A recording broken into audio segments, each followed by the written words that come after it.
உயிர்ப்பிக்கிறதற்கும் நொறுங்கினவர்களின் இருதயத்தை உயிர்ப்பிக்கிறதற்கும் நொறுங்குண்டு பணிந்த ஆவியுள்ளவர்களிடத்தில் வாசம் பண்ணுகிறேன். ஒரு அருமையான ஒரு காரியம்.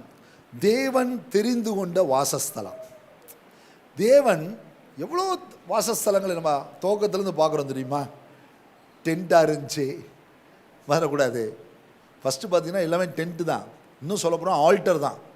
ஃபஸ்ட்டு ஆல்டர், அப்புறம் டென்ட்டு, அப்புறம் டெம்பிள். இப்படி தான் மாறி வந்திருக்குது. முதல்ல பலிபீடம், நாடோடிக்கு தான் பலிபீடம். ஆபிரகாம் எங்கெல்லாம் போனானோ அங்கெல்லாம் கூடாரம் போட்டு பலிபீடத்தை கட்டி கர்த்தரை தொழுது கொண்டான். இதுதான் ஆல்டர்.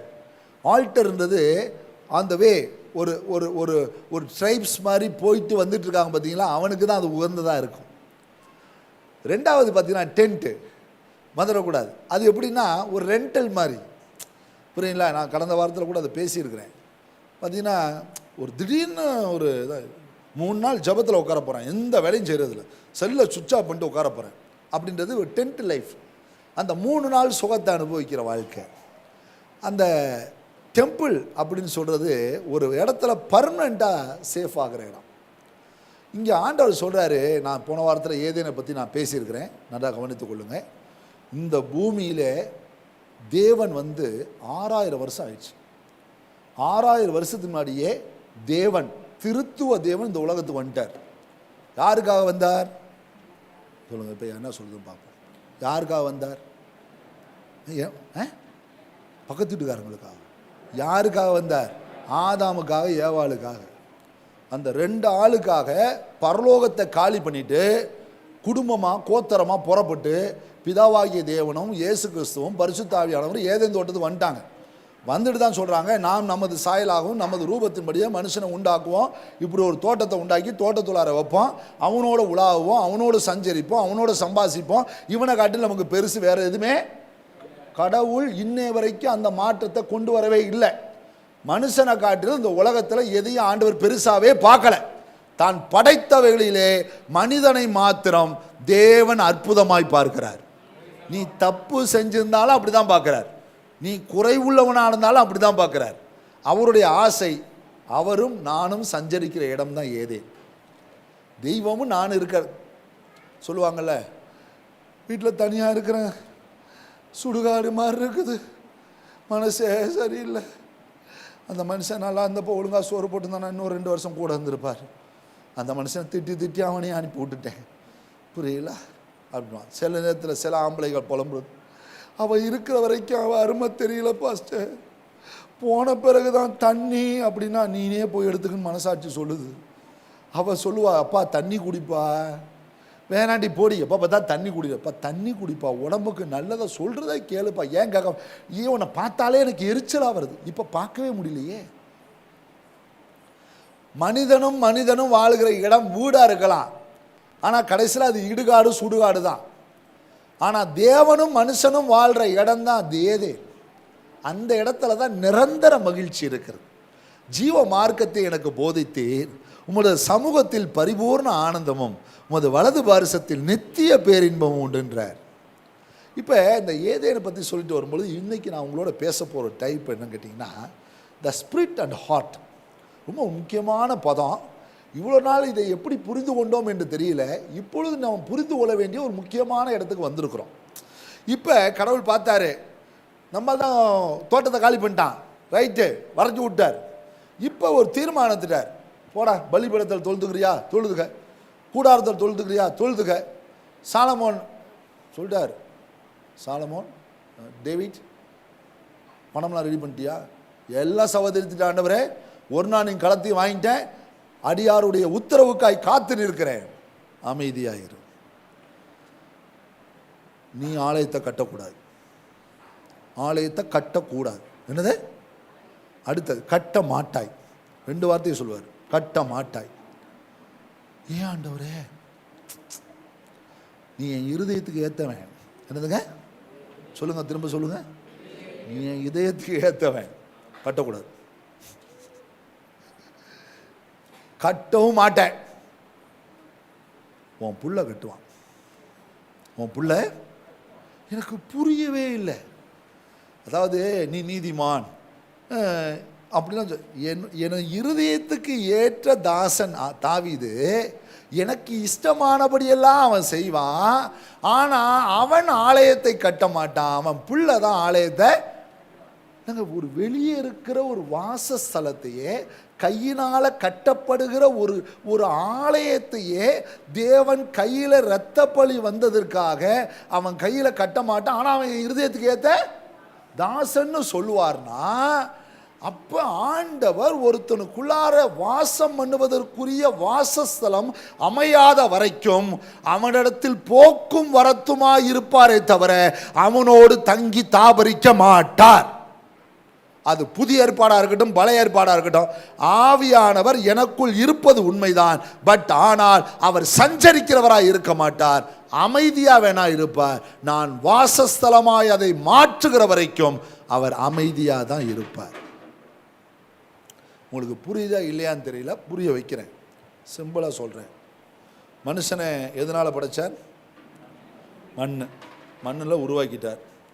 இப்போ அவன் நாசியில் என்னத்தை செஞ்சார்? சுவாசத்தை ஊதினார். இப்போ அவன் என்னவா மாறினான்? ஜீவ ஆத்மாவை மாறினான். இப்போ நான் சொல்கிறேன், நம்ம ஆவி ஆத்மா சரீரம்னு சொல்கிறோம்ல, இப்போ நான் சொல்கிறேன், எது ஆத்மா? எது ஆத்மா? பிரசங்கி சொல்கிறாரு, மனுஷனிடத்தில் இருக்கிற ஆவி கர்த்தர் இடத்திற்கும், மண்ணானது தன் மண்ணுக்கும் திரும்பும். சரி, ஆவி மேலே போயிடுச்சு, மண்ணு கீழே போயிடுச்சு, ஆன்மா எங்கே போச்சு? அடே, இத்தனை நாள் நமக்கு தெரியலையே. உங்களை தான் கேட்குறேன், ஆன்மா எங்கே போச்சு? கல்லறைக்கு போச்சு. ஆன்மா எங்கங்க போச்சு? Where is soul? சோல் எங்க? ஐயா, மண்ணில் நாசியில் சுவாசத்தை ஊதினார், ஊதினோடனே ஜீவாத்மா ஆயிட்டான். இப்போ நம்ம சொல்கிற சத்தியம் பிரகாரம் ஆவி ஆத்மா சரீரம், ரைட்? ஆவி கடவுள்கிட்ட போயிடுச்சு, சரீரம் மண்ணுக்கு போயிடுச்சு, ஆத்மா எங்கே? கொஞ்சமாவது வேத பாடம் கவனிக்கலாம்ல. அந்த நேரத்தில் ஊத்தில் உட்காந்து கூத்தடிக்கிற ஒரு ஊழியக்காரன் உட்காந்து சத்தியம் இப்போ ஒருத்தன் உலகத்தான் கேட்குறான், என்ன சொல்ல? இரு இதில் எங்கள் பாஸ்ட்டு கடிச்சு கொடுக்குறேன். பாஸ்டா, ஏதோ ஒரு பிரதர் அவங்கள்ட்ட பேசணுமா? என்னங்க சார், இந்த ஆவி ஆத்மா சரீரம்னா என்ன? முதல்ல அவன்கிட்ட கொடுங்க. அறிவட்ட ஆவி பிடிச்சவனே, ஆவி இருக்காடா உனக்கு? என்ன பாஸ்டா, ஆவி இல்லாமையே பேசிக்கிட்டு இருக்கிறேன்? என்னது? சரி, ஆத்மா எங்கடா? பாஸ்டர், ஆத்மா அந்த ஆவியோட தானே பாஸ்டர் இருக்குது. எங்கடா இந்த ஆவியோடடா இருக்குது? சொல்கிறா அப்படின்னு. பாஸ்டர், நீங்கள் சொல்லும்போது கோபம் வருது பாஸ்டர். ரைட்டு, வந்துருச்சா? ரைட், ஆத்மா வேலை செய்யுது. ரைட், ஆவி இருந்தால் தான் ஆத்மா வேலை செய்யும், ஆவி இல்லைன்னா ஆத்மாவும் வேலை செய்யாது. ஆவியும் சரீரமும் சேர்ந்த பிறகுதான் ஆத்மா உருவாகிறது என்பதை மறந்துவிட வேண்டாம். இப்போ சொல்லுங்க பார்க்கலாம், சொன்னது சரீரமும் சேரும் பொழுதுதான் அங்கே சோல்ன்றது ஒன்று உருவாகுது. எது அது சோல்? உள்ளான மனுஷன். சொல்லுங்க, என்னது? Inner man. அதனால நீ உங்க வெளியே உங்க மனுஷன் எல்லாம் இவ்வளோ அழகாக பார்க்குறீங்க, உள்ளான மனுஷன் அவ்வளோ அற்புதமாக இருக்கிறான். கடவுளுடைய படைப்பில் உலகத்தில் இருக்கிற எந்த ஜீவராசிகளுக்கும் இந்த அற்புத படைப்பு கிடையாது, நமக்கு மட்டும்தான் இந்த அற்புத படைப்பு. உங்கள் உதடு பேசாது, ஆனால் உள்ளே இருக்க மனுஷன் பேசிக்கிட்டு இருப்பான். வெளியே இருக்கிறது பொய் பேசும், உள்ளே இருக்கான் சொல்லுவான், பொய்யெல்லாம் சொல்லாத, எவ்வளோதான், எத்தனை காலத்துக்கு இவ்வளோ பொய்யை சொல்லி காலத்தை ஓட்ட போகிறேன் அப்படின்னு உங்கள்கிட்டயே சொல்லும். உங்களுக்கு தெரியுமா, உங்களுக்கு இருதயத்தின் மகிழ்ச்சி முகத்தை மலர பண்ணும், இருதயத்தின் துக்கம் மறக்கூடாது, மனுஷனுடைய ஆவியை ஒடுக்கும். ஒன்றும் இல்லை, இப்போ உங்களுக்கு ஏற்ற மாதிரி ஒரு வசனம் சொல்கிறேன் பாருங்க. வாலாக்காமல் உன்னை தலையாக்குவா, கீழாக்காமல் மேல். அப்படியே முகத்தில் ஒரு மகிழ்ச்சி பாருங்களேன். என் ஜனமே மனந்திரும்பு, இயேசுவிடம் இறுதி காலம் வந்தார். அங்க பிரச்சனைனா என்ன மூஞ்சலாம். நான் சில நேரத்தில் இந்த ஆராதனைகள் நேரத்தில் சில பேரை வாட்ச் பண்ணிகிட்டே இருப்பேன். நல்ல ஒர்ஷிப் நடந்துட்டு பாருங்க, பைபிள் படிச்சுட்டு இருப்பான். இப்போ நான் நினைட்டேன் ஒரு நாள் ஆண்டவர்கிட்ட, நான் தப்பா அவன் தப்பா? பைபிள் படிச்சுட்டு இருக்க ஆண்டவரே அப்படின்னா, அவனுக்கு இங்கே உட்கார ஒரிஜினல் அதுதான், அவனால் உட்கார முடியல. எதையாவது திருப்பி பார்க்குறான். அதாவது நான் சொல்கிற எது காதுக்கு போகக்கூடாதுன்னு எதையோ பண்ணி பார்க்குறான், முடியல. இப்போ நல்லா கவனிச்சுக்கோங்க. இப்போ என்னன்னா, இந்த உள்ளான மனுஷனில் இருக்கிற ப்ராப்ளம் தான் ஆண்டவர் கரெக்ட் பண்ணணும்னு நினைக்கிறார். இப்போ நான் என்ன சொல்ல வரேன், வேதம் சொல்லுகிற சத்தியத்தின்படி எனக்குள்ளே ஒருவர் வாழ வேண்டும். அந்த வாழ்க்கையை நான் அவருக்கு தர வேண்டும். அவர் நான் அனுமதிக்காமல் என்னோடு வாழ வருகிறவர் அல்ல. நன்றாய் கொடுத்துக்கொள்ளுங்க. பரிசுத்த ஆவியானவர் ஒருவர் மேல் இறங்குறது வேற, பரிசுத்த ஆவியானவர் ஒருத்தர் நடத்துறது வேற. ஆனால் எனக்குள்ள தேவன் வாழ்ற வாசஸ்தலமாய் மாறுறது வேற. இதை நீங்கள் சாதாரணமாக நினச்சிடாதீங்க, இதோடைய அற்புதம் வேற. இந்த ஸ்பிரிட் அண்ட் ஹார்ட், நான் ஹார்ட்னு சொல்றது இங்கே நமக்கு ஓடிட்டு இருக்க அந்த அந்த அந்த மாம்ச இருதயத்தை சொல்லலை, உள்ளான மனுஷனுக்குள்ளா இருக்க கட்டமைப்பு. ஏதேன் தோட்டத்தில் எல்லாம் முடிச்சுட்டான். நான் பல முறை சொல்லிட்டு இருக்கிறேன், ஏதேன் தோட்டத்தில் ஆண்டவர்கிட்டே கிளைம் பண்ணுறான், நீர் எனக்கு தந்த ஸ்திரீயானவள்ட்டான். என்னது? நீர் எனக்கு, ஆண்டவரே கரப்ஷன் ஆண்டவரே குற்றவாளி ஆக்கினவர்கள் நம்ம ஆளுங்களாம். புரியுங்களா? ஏதாவது ஒரு தப்பு பண்ணிட்டானா, நான் தான் பண்ணுவேன்னு தெரியும்ல, எனக்கு காப்பாற்றிருக்கலாம்னுவான். பண்ணிட்டு ஆண்டவரே மன்னிங்கன்னு கேட்க மாட்டான். புரியல? நான் தான் பண்ணிடுவேன்னு தெரியும்ல, என்னை காப்பாற்றலாம்ல, தள்ளி விட வேண்டியதுதான்.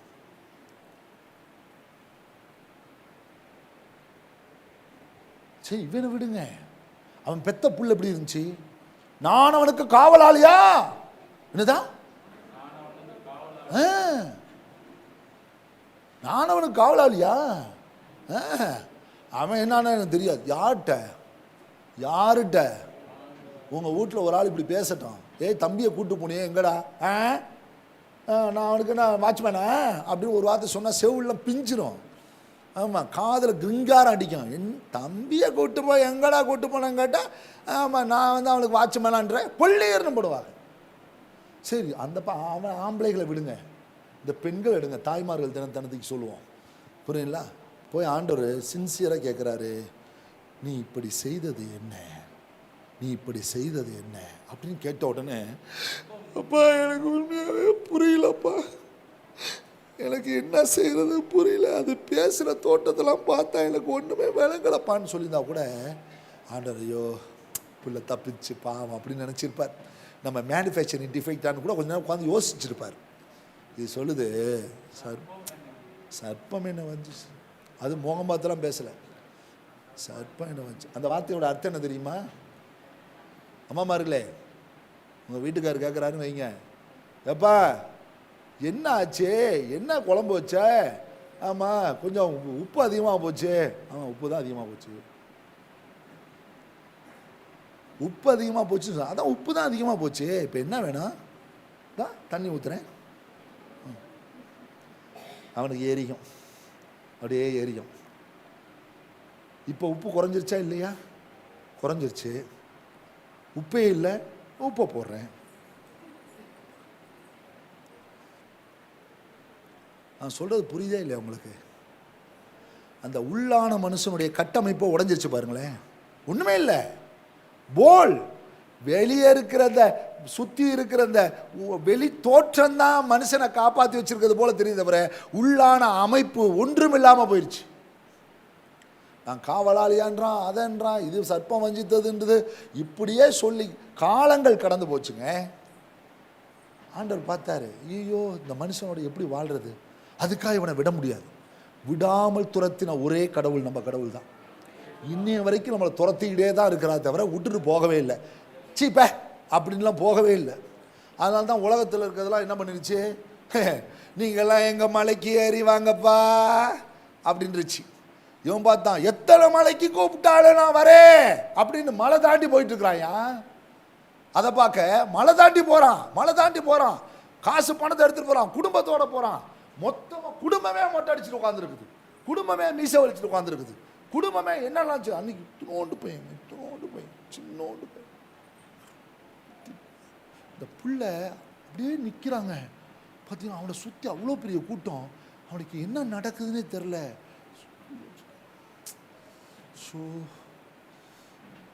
நம்ம வீட்டில் இருக்க எல்லாத்துக்கும் இந்த நாக்கு எழுத்து வச்சு இப்படி குத்துனா எப்படி இருக்கும்? என்னங்க பிரச்சனையே வராது. என்னங்க இவ்வளோ மோசமாக, எனக்கு அதை பார்க்குறப்ப ஐயோ, அதுக்கு நம்மக்குள்ளார வர முடியாது. அது வாழ வைக்கிறது அல்ல, சாகடிக்கிறது. அது வழிப்பறி கொள்ளையை. டோல் ஃப்ரீன்னு தானே போட்டிருக்கான். டோல் ஃப்ரீயா சொல்லுங்க, டோல் ஃப்ரீன்னு தானே போட்டிருக்கான். டோல் ஃப்ரீ, புரியுங்களா? டோலில் போய் நான் ஃப்ரீயாக போகிறேன், அங்கே தான் ஃப்ரீ போட்டிருக்கேன் அப்படின்னு சொன்னீங்கன்னா என்ன சொல்லுவான்? நிறுத்தே, இப்பொழுது ஏற்றப்பட்டுள்ளது விலை அப்படின்வான். அதுபோல் வழிப்பறி கொள்ளையை. திருடவன் திருடவும் கொல்லவும் அழிக்கவும் வருகிற, அதான் அது. ஏன் தெய்வம் என்ன தெரியுமா சொல்கிறாரு? நீ எங்கே எப்படி இருக்கிறியோ அப்படியே இரு, உன்னை நீ மாற்றிக்கலாம், ஒன்றுமே வேணாம். திருட்டு போய் தானே, ஆமாம். முள்ள மாதிரி தானே, முள்ள மாதிரி. முடிச்சு வைக்கி தானே, முடிச்சு வைக்கி தான். சகல ப்ராடு தானே, ப்ராடு. நீ அங்கே இரு, நான் வரேன்.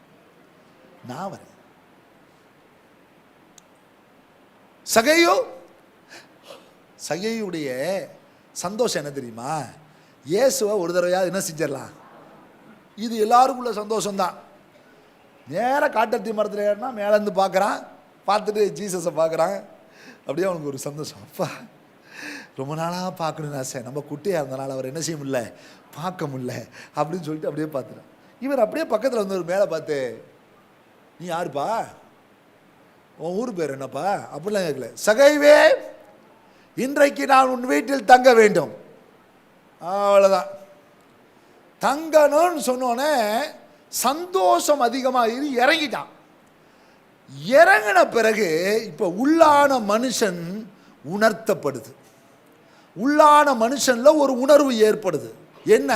ஐ am a sinner, I am a proud man. நான் ஒரு பெருமை மிக்கவன், அகந்தை மிக்கவன், ஆணவம் மிக்கவன், நான் பாவிகளிலும் பிரதான பாவி. அந்த இறங்கினவனுக்கு உள்ளான உணர்வு ஒன்று ஏற்படுகிறது. ஒரு இன்னர் மேன்ல ஒரு கில்ட்டி உருவாகுது. ரொம்ப முக்கியமான இடம்.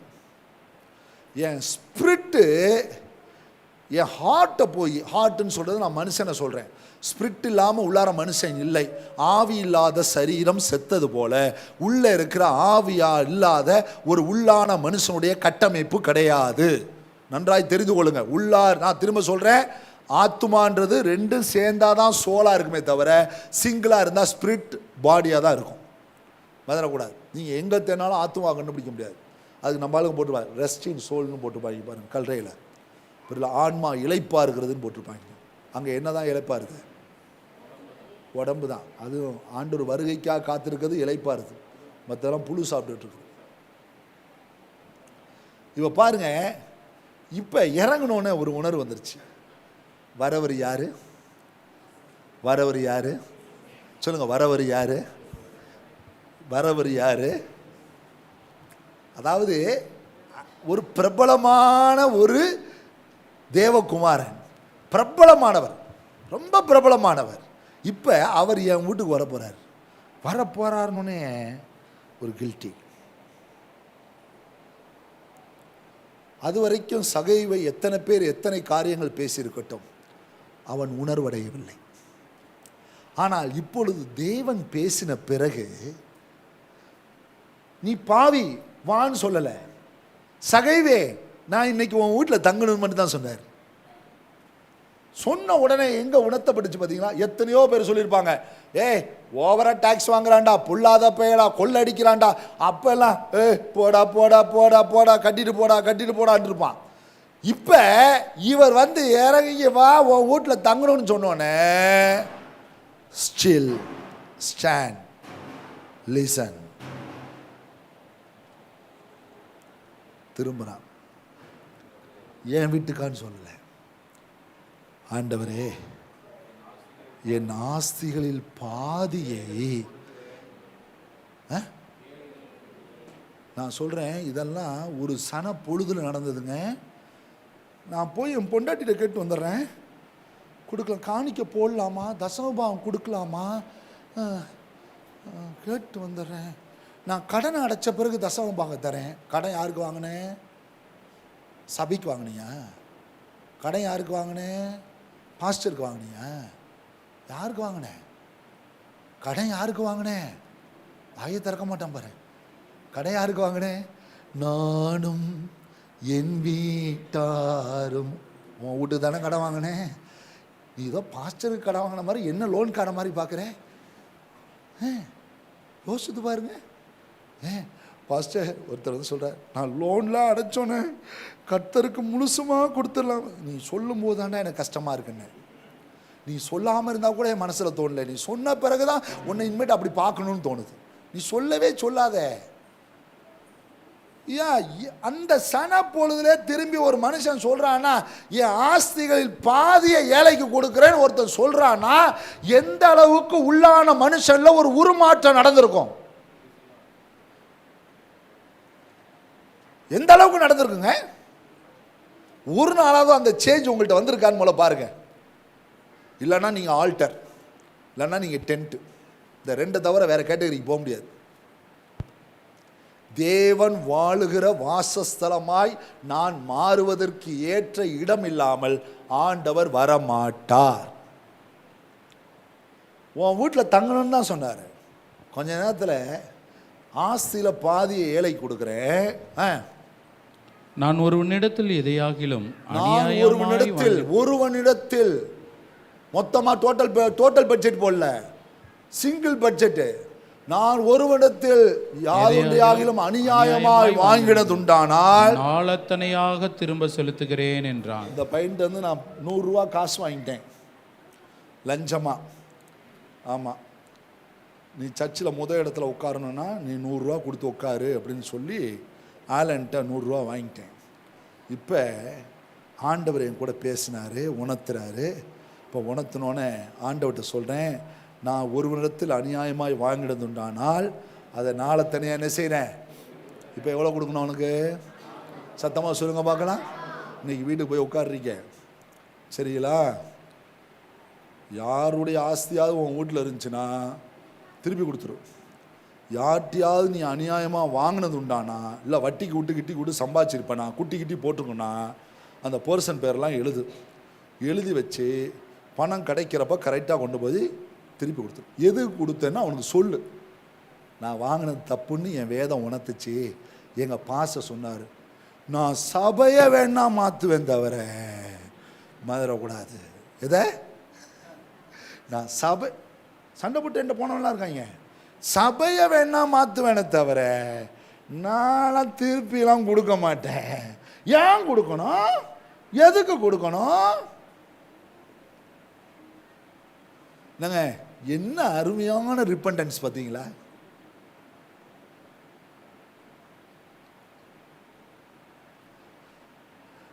வாருமையா போதகரே வந்து எம்மில் தங்கிவிடும், சேருமையா பந்தியிலே,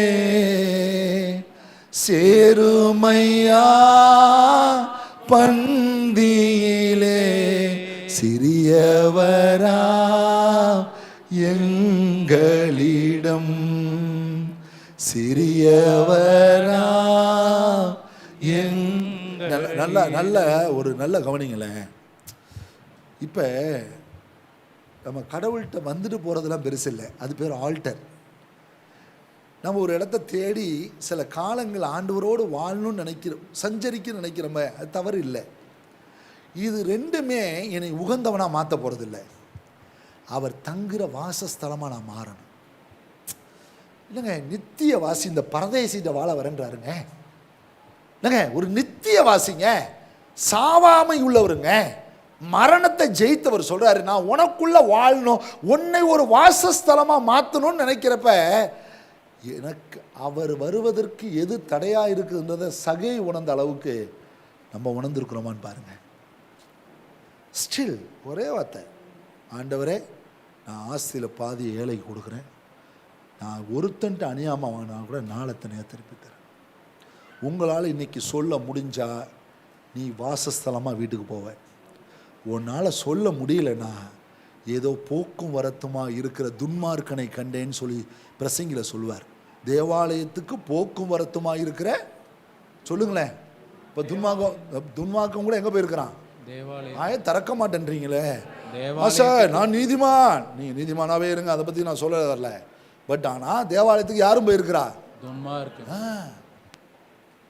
சிகரெட் அடிக்கிறவன் போயிருக்கான், தண்ணி அடிக்கிறவன் போயிருக்கிறான், தப்பு செய்கிறவன் போயிருக்கிறான், கஞ்சா அடிக்கிறவன் போயிருக்கிறான், சினிமா பார்க்குறவன் போயிருக்கிறான், எல்லாம் போயிருக்கிறான். புரியல? நான் சொல்லுகிறேன், நீங்கள் வாசஸ்தலமாக மாறணும். இன்னொரு விஷயத்தை உங்களுக்கு பதிவு செய்கிறேன். ஒரு மனிதன் இவ்வளோ சீக்கிரம் மாறுறானா உள்ளான மாற்றம் நடக்க ஆரம்பித்ததுனால தான் அவன் மாறினான். நான் இப்போ சொல்கிறேமா, உங்களுக்கு ஒரு காரியம் சொல்கிறேமா, நீங்கள் தேவனோடு வாழணும்னு எத்தனை பேருக்கு ஆசை? அவர் உங்கள் வாசஸ்தலமாக இருக்கணும்னு எத்தனை பேருக்கு ஆசை? சீக்கிரமாக உங்கள் வீட்டில் இருக்கவங்க உங்களை வரட்டி விட்ருவாங்க. நீங்கள் வீட்டுக்குள்ளே தான் இருப்பீங்க, ஒரு பையன் உங்கள்கிட்ட பேச மாட்டான், அப்படியே பேசினாலும் கரிஞ்சு கொட்டுவாங்க. புரியுங்களா? உங்களை பார்த்தாவே எரிச்சலாக, உங்களை பார்த்தா எரிச்சலாக வருதுன்னு சொல்லுவாங்க. நீங்கள் மனுஷரால் தள்ளப்படுவீங்க, புறக்கணிக்கப்படுவீங்க, உடைக்கப்படுவீங்க. அந்த சமயம்தான் தேவனுடைய வாசஸ்தலம் உள்ளார அமையும்.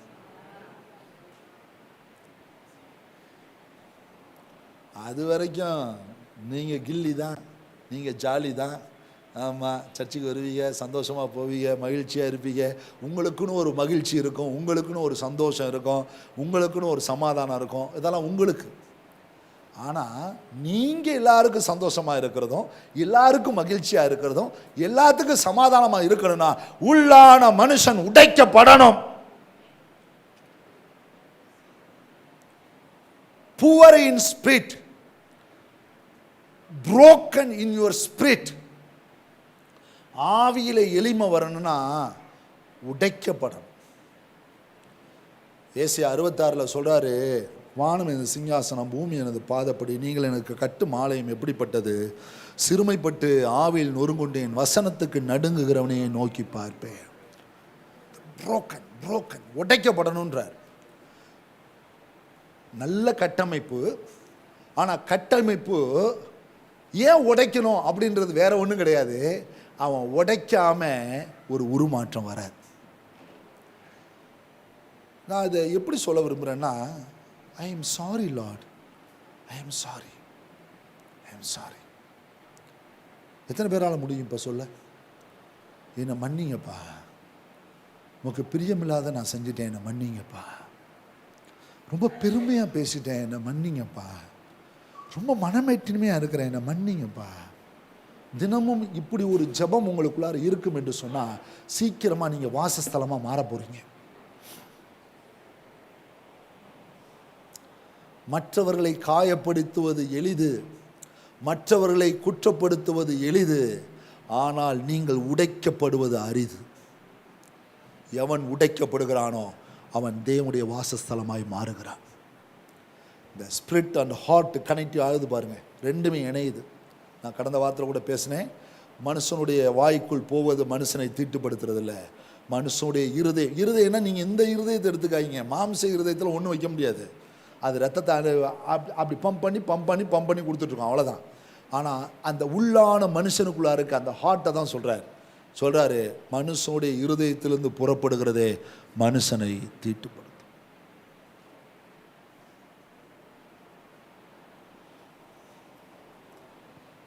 இப்போ த ஸ்பிரிட், த ஹார்ட், ஆவியும் இருதயமும். இப்போ சகரியா அந்த சகைவிட்ட வேலை செய்ய ஆரம்பித்தது, அது வேலை செய்ய ஆரம்பித்தோடனே அவன் உடைக்கப்பட்டான், ஏற்கனவே ஒரு மாதிரி ப்ரோக் ஆயிட்டான். இப்போ ஆண்டவரை பார்த்த உடனே, உன் வீட்டில் தங்கணும்னு சொன்ன உடனே வாயில் மனசுக்குள்ளார கடந்ததை பூரா அவட்ட என்ன செஞ்சிட்டான், சுற்றி அவ்வளோ பேர் நிற்கிறாங்க. சுற்றி அவன் சொல்லி முடிச்ச அடுத்த நிமிஷம் ஜீசஸுடைய வாயிலிருந்து ஒருத்தர் வருது, இன்றைக்கு இவன் வீட்டிற்கு ரட்சிப்பு வந்தது, இவனும் ஆபிரகாமுடைய குமாரனாக இருக்கிறான். அவர் வீட்டுக்கு வரேன்னு சொன்னாரு, இப்ப ஆபிரகாமுக்கு பிள்ளையாவே அவனை மாத்திட்டார்.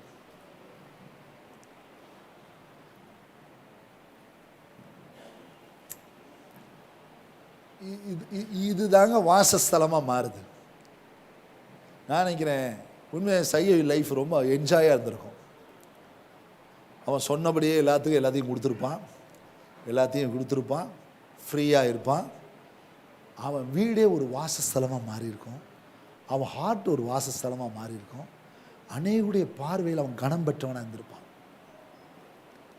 முதல்ல உங்கள் ஸ்பிரிட்டை பாருங்கள். மனுஷனுடைய ஆவி கர்த்தர் தந்த தீபமாக இருக்குது. இந்த கர்த்தர் தந்த தீபம் அதுதான் உள்ளான மனுஷனை எப்போதுமே சூடு சொரணையோடு வச்சுக்குது. என்னத்தை வச்சுக்குது? என்ன சூடு சொரணை? வசனத்தை கேட்டோன்னு உணர்வடைய வைக்கிறது. வேற சூடு சொரணை வேற, ஜாதி சொரணை வேற, பண சொரணை வேற, பொண்டாட்டி ஒரு வார்த்தை சொல்லிட்டானா உச்சிக்கு ஏற சொரணை வேற, புருஷன் ஒரு வார்த்தை சொல்லிட்டானா ஏற என்னால் அடக்கம் உள்ள சொல்லிவிட்டேன், என் கையில் ஏதாவது கிடச்சிது கொன்னே போட்டுவேன், இதெல்லாம் வேற. ஆனால் வசனம் வந்து விட அந்த உணர்த்துதல் வரும் பார்த்தீங்களா? இது யாருக்கு கிடைக்கும்னா, the broken spirit, broken heart. இந்த ரெண்டு அனுபவம் எப்போ வரும்னா, ஸ்பிரிட்டும் ஹார்ட்டும் உள்ளார டச்சபுள்ளே இருந்துகிட்ருக்கும். Praise the Lord. நான் சொல்லுகிற எல்லா வசனத்தையும் உங்களால் ஏற்றுக்கொள்ள முடியுமா? சொல்லுங்கள். முடியாதுன்னு சொல்லுங்கள். முடியாது. என்னாலே முடியாது, அப்புறம் உன்னால் எப்படி முடியும்? சொல்லுங்கள். சொல்கிற எல்லா வசனத்தையும் ஏற்றுக்கொள்ள சில வசனங்களுக்கு நான் கைகளை உயர்த்துகிறேன். சில வார்த்தைகள் வரும் பொழுது எனக்குள்ளே ஒரு தாக்கத்தை புரியுதா இல்லையா? அப்பனா யூ ரெடின்னு அர்த்தம். எனக்கு ஒன்றுமே செய்வதில்லை அப்படின்னா you ready go to hell. ஆமாம், எனக்கு ஒன்றுமே செய்வதில்லை பாஸ்டர், சபைக்கு வந்தால் தூக்கமாக வருது, எப்போ நீங்கள் முடிப்பீங்கன்னு காத்துட்ருக்கிறேன். நீ ரெடியாகி கொண்டு இருக்கிறாய் பாதாளம் போவதற்கு.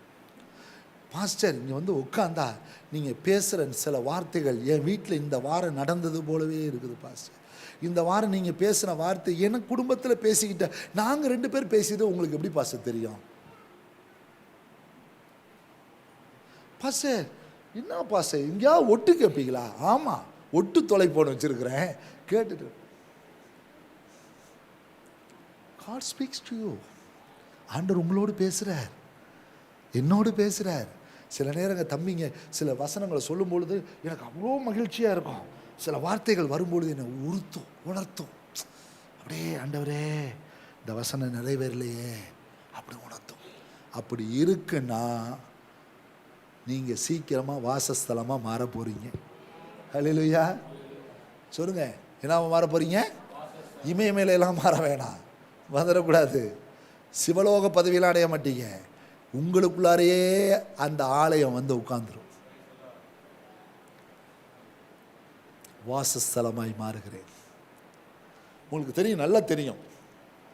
அந்த உணர்த்துதல், அந்த ஃபீலு, அந்த வசனத்தின்படி நடக்காதப்ப இருக்கிற துக்கம், மன வருத்தம், நம்ம ஏன் இதை செஞ்சிட்டோம், நம்ம செய்யாமல் இருந்திருக்கலாமே என்ற வருத்தம், இப்படி நிறைய உங்களை கில்ட்டி பண்ணிட்டு இருக்கு பார்த்தீங்களா?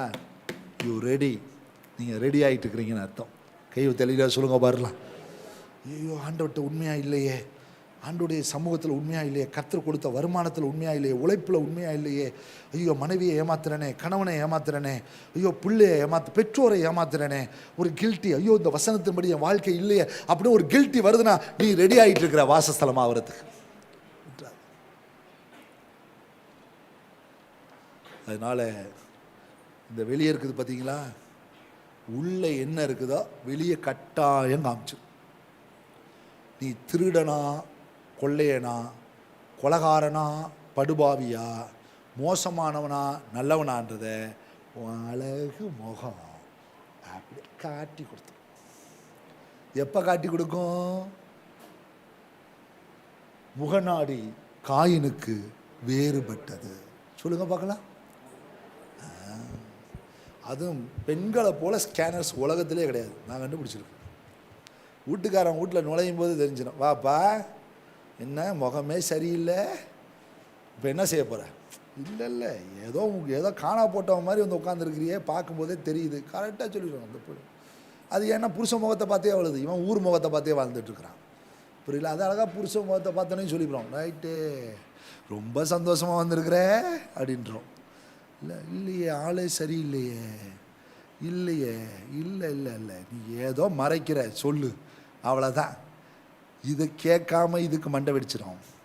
அவனுக்கு சொல்லாமல் எப்படா இருக்கிறது மழுப்பி மழுப்பி பார்ப்பான். இதெல்லாம் உண்மை இல்லை, உண்மை வேற, சும்மா சொல்லு அப்படிமா. பரவாயில்ல, கடவுளுடைய படைப்பில் இந்த படைப்பையாவது ஆண்டவர் அற்புதமாக வச்சுருந்துருக்கிறாரு. நல்ல ஸ்கேனர்ஸா. ஆமாம், புரியுது. எல்லா படைப்பும் நல்லது தான். பெண்கள்கிட்ட அந்த ஒரு அப்சர்வேஷன் சிலது மந்து மாதிரி இருக்குங்க, அது வேறு. ஆமாம், சோறை போட்டால் தின்னும் சாப்பிடும் தூங்கும். பா ட்ரெஸ் வாங்கி தெரியா, வாங்கி தரேன் வா ஈன்னு கூட்டிகிட்டு போய் அதை ஏமாற்றி ஓட்டிகிட்டு இருப்பாங்க. புரியுங்களா? ஆனால் சேலா எல்லாம் நுழையும் போதே கண்டுபிடிச்சிடும். உங்கள் அப்பன் போக்க சரியில்லடி முதல்ல கூட அப்படிலாம் கரெக்டாக சொல்லும். கூட உனக்கே இவ்வளோ ஸ்கேனிங் இருக்குன்னா பரலோகத்தில் இருக்க எந்த அளவுக்கு ஸ்கேன் பண்ணிகிட்டு இருப்பார். முதல்ல உங்கள் ஆவி உங்கள் இருதயத்தை உணர்த்தும், உங்கள் ஆன்மா அறிவை உணர்த்தும், அறிவு சரீரத்தை உணர்த்தும். உணர்த்தும் பொழுது குற்ற உணர்வு உண்டாகும். குற்ற உணர்வு தேவனிடத்தில் போக சொல்லும். தேவனிடத்தில் போக சொன்னது உன் மனசை திறந்து அவர்கிட்ட சொல்லும், ஐ am sorry Lord, I am sorry. உன்னை சொல்ல வைக்கும், உன்னை மண்டியிட வைக்கும், பணிய வைக்கும், குனிய வைக்கும், உன்னை அழ வைக்கும். அப்பொழுது அவர் உன்னை நோக்கி பார்ப்பார், உன்னிடத்தில் வருவார், உன்னை வாசஸ்தலமாக மாற்றிடுவார். தாவீது தப்பு செய்யலையா? சாலமோன் தப்பு செய்யலையா? பரிசுத்தவான்கள் தவறு செய்யலையா? ஆனால் உணர்த்தப்பட்டார்கள். உணர்த்தப்பட்டாங்க, அதான் முக்கியம். உணர்த்தப்பட்டாங்க. அந்த உணர்வு வந்த உடனே அடுத்த ஒரு ரீபில்டிங் உருவாகுது பாருங்க. அடுத்த தாவீது விழுந்த கூடத்தை நான் தூக்கி நிறுத்திடுவேன்ட்டார். தாவீதெல்லாம் சொன்ன உடனே அப்படியே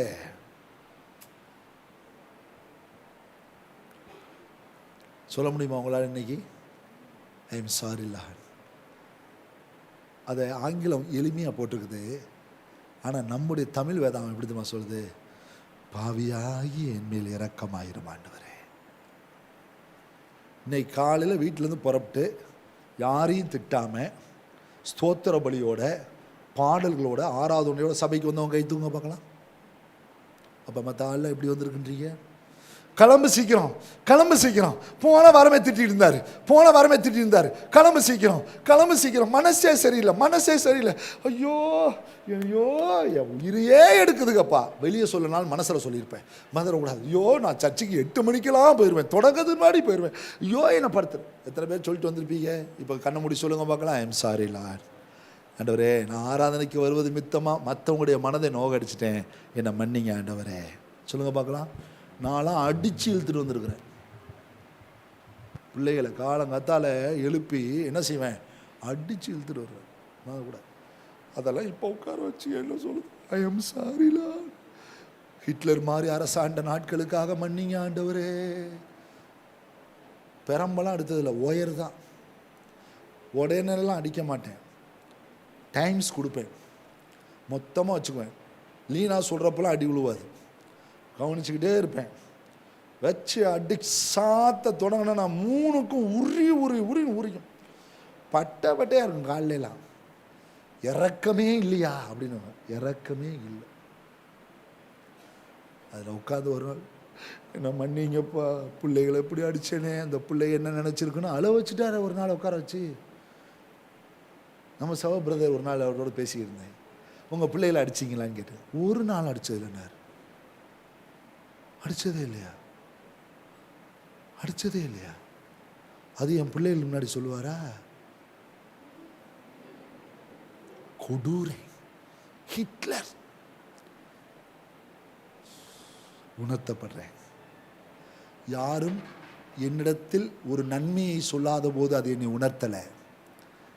யாரும் என்னை குற்றப்படுத்தின பொழுது அது உணர்த்தலை. ஆனால் ஒரு நன்மை பிறந்த பொழுது எனக்கு கில்ட்டி வந்துருச்சு. அடிச்சுதான் வளர்க்கணுமா? ஆண்டவரே என்னை மன்னிங்க ஆண்டவரே. அடிக்கிறது தவறுன்னு சொல்ல வரல. நீங்கள் யாராவது இன்னையிலேருந்து போய் மட்டும் ஒன்று அடிக்க மாட்டேன், இந்த பிள்ளைங்க பாஸ்டர் சொல்லிட்டார், அவருக்கே கில்ட்டி உருவாகிருக்குது, பெரம்பலம் தூக்கி ஓரமாக போடு அப்படின்னு சொல்லுவார். உரிச்செடுகின்றேன். நான் சொல்லுவது எதற்கென்றால், ஒரு நன்மை வரும் பொழுதுதான் நான் செய்தது இன்னதென்று எனக்கு உணர்த்தப்படும். இயேசு மட்டும் சகைவை சந்திக்கலைன்னா சகைவு பெரும் பாவியாக செத்து போயிருப்பான். என்னை நோக்கி ஆண்டுடைய வசனம் வந்த பொழுது தான் எனக்கு அந்த உணர்வே வந்துச்சு.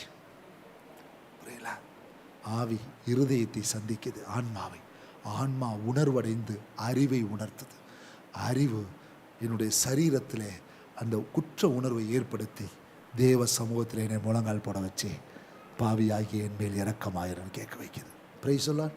சாம்பிள் போய் பாருங்கள். நான் சொன்னது இப்படியே நடக்குதான்னு பாருங்கள். வீட்டுக்கு போங்க. வீட்டில் போய் நீங்கள் இன்னைக்கோ நேற்றோ தாராளமாக வீட்டில் இருக்கவங்கள்ட்ட போய் சொன்னதோ இல்லை ஏன்ட்டியே கூட ஊற்றிருப்பேன், மறந்துடக்கூடாது. அப்படி ஏதாவது ஒன்று இருந்துச்சுன்னா போய் அப்படியே ஃபீல் பண்ணு. அந்த ஃபீல் அப்படி ஒன்று அப்படியே ஒரு சைக்கிளிங்குள்ளார கொண்டு போவோம். அந்த சைக்கிளிங் கடைசியில் உன் வாயை திறக்க வச்சு ஆண்டவரே நான் மன்னிங்க அப்படின்னு சொல்ல வைக்கும். Praise the Lord. வாடகை வீடல்ல என் இதயம், தேவன் வாழும் வாசஸ்தலம். ஹல்லேலூயா. என் தேவைக்காக அவரை நான் கூட்டிகிட்டு போகிறவன் அல்ல, அவர் தேவைக்காக என்னோடு அவர் வாழ வருகிறார். வாசற்படியிலிருந்து தட்டுகிறேன், ஒருவன் என் சத்தத்தை கேட்டு கதவை திறந்தான், நான் உட்பிரவேசித்து அவனோடு போஜனம் பண்ணுவேன், அவனும் என்னோடு போஜனம் பண்ணுவான். Please stand up.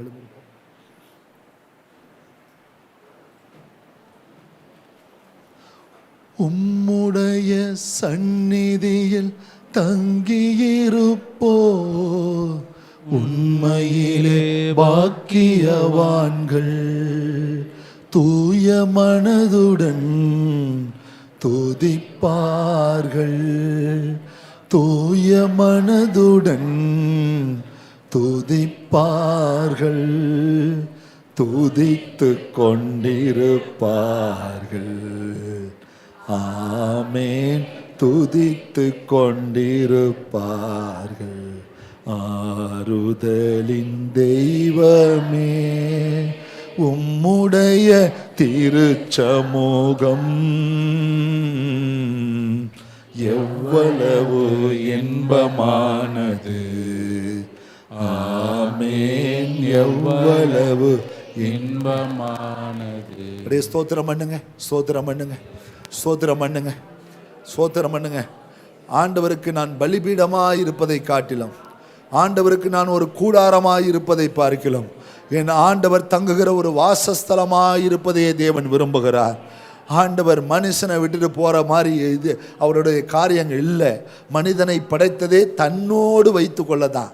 நீங்கள் வேதத்தில் படிச்சிருக்கீங்களா? யோவான் 14 சொல்கிறாரு, நான் போகிறேன், நான் பிதாவிடத்தில் போகிறேன், அது உங்களுக்கு நல்லது, நான் போனால் தான் தேற்றவாளன் வருவார், நான் போய் உங்களுக்கென்று ஒரு வாசஸ்தலத்தை ஆயத்தம் பண்ண போகிறேன். வாசஸ்தலம் நல்லா மறந்துடாதீங்க, வாசஸ்தலத்தை ஆயத்தம் பண்ண போகிறேன்.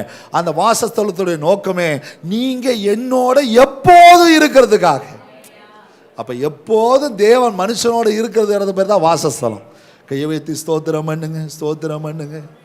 இதோ மனுஷர்கள் மத்தியில் வாசம் செய்பவரே, எங்கள் நடுவிலே வசித்திட விரும்பிடும் தெய்வமே, உமக்கு சிங்காசனம் அமைத்திட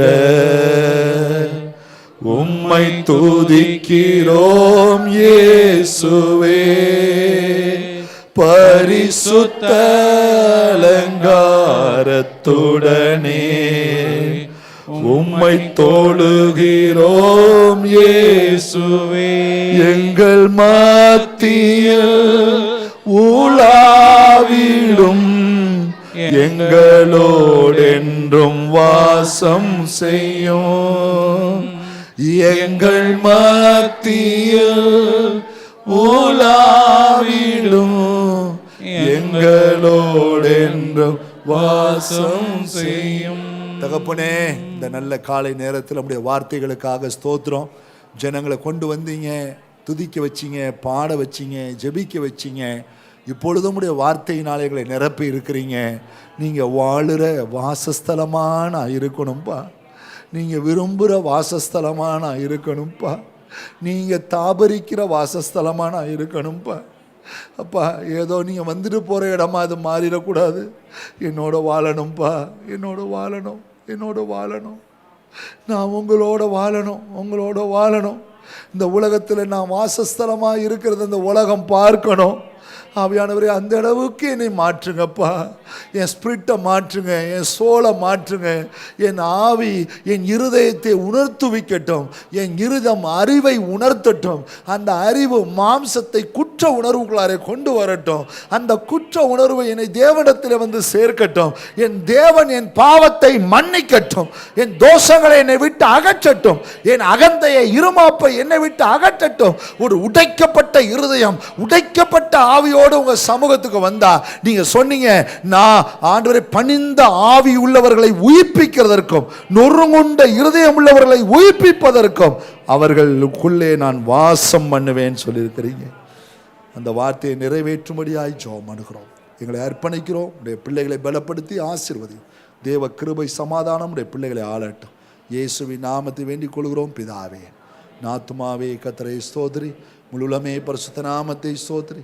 நாத்துமாவே கர்த்தரை ஸ்தோத்திரி, அவர் செய்த சகல உபகாரங்களை மறவாதே. ஆமென். பிதாவாகிய தேவனுடைய அன்பும் கர்த்தராகிய இயேசு கிறிஸ்துவின் கிருபையும் தூய ஆவியானுடைய அன்னுடைய ஐக்கியமும் பாதுகாப்பும் பராமரிப்பும் நம் அனைவரோடும் உலகம் முழுக்க சகல பரிசுத்தவான்களோடும் சதா காலம் இருப்பதாக. Hallelujah, hallelujah. God bless you. புதுசாக 2 அம்மாமார்கள் வந்திருக்காங்க, யாரும் பார்த்துட்டு போங்க. God bless you.